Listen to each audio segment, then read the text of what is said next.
Women's day శుభాకాంక్షలు తెలియజేసుకుంటూ మరొకసారి ఉమెన్ అంటే ఏంటో చెప్పమని మన వాళ్ళందరూ అడుగుతున్నారు.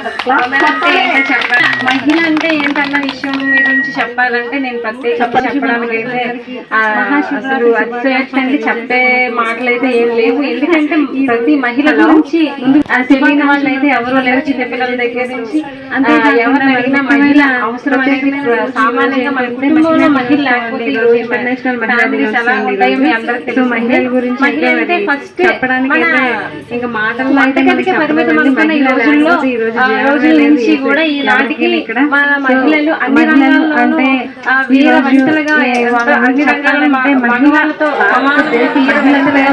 ధైర్యాన్ని మహిళ అంటే ఈ రోజు సాహసానికి ధైర్యానికి మహిళలు అన్ని విషయాల్లో అన్ని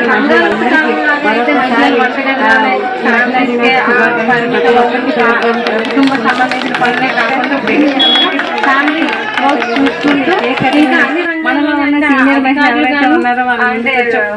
ఎడ్యుకేషన్ ఫీల్డ్ లో స్టాఫ్ చేస్తూ అదేవిధంగా హాస్పిటల్స్ లో కూడా నర్సు గాను ఆయా గాను స్లీపర్ గాను ఎన్నో రకాలుగా వర్క్ చేసి వాళ్ళు యొక్క ఇంపార్టెన్స్ ఏటో మన సమాజానికి చాటి చూపుతున్న రోజుల్లో మనం ఉన్నామండి. మహిళల గురించి ఎంతకన్నా నేనైతే ఎక్కువ చెప్పలేనండి. మహిళలు ఎంతో స్ఫూర్తిగా అంటే ఈ రోజు ఒక కూతురు నుంచి ఒక చెల్లిగా, అక్కగా, ఒక భార్యగా, ఒక తల్లిగా, ఒక అమ్మగా ఈ రోజు మహిళ ఎన్నో పాత్రలు నిర్వహిస్తూ అంతేకాకుండా సమాజానికి ఉపయోగపడే ఎన్నో రంగాల్లో కూడా తను పాల్గొంచుకుంటూ మగవాళ్ళతో సమానంగా నేనున్నానని చాటి చెప్పుకుంటున్న లోకంలో మన మహిళలకు మనం ఎంతో కృతజ్ఞతగా మనం అభినందనలు తెలియజేసుకుంటూ ఈ మా ప్రత్యేకమైన రోజును మనం సెలబ్రేట్ చేసుకోవడం జరుగుతుందని మరొకసారి నా తరఫు తెలుసుకుంటూ సెలవు తీసుకుంటున్నాను.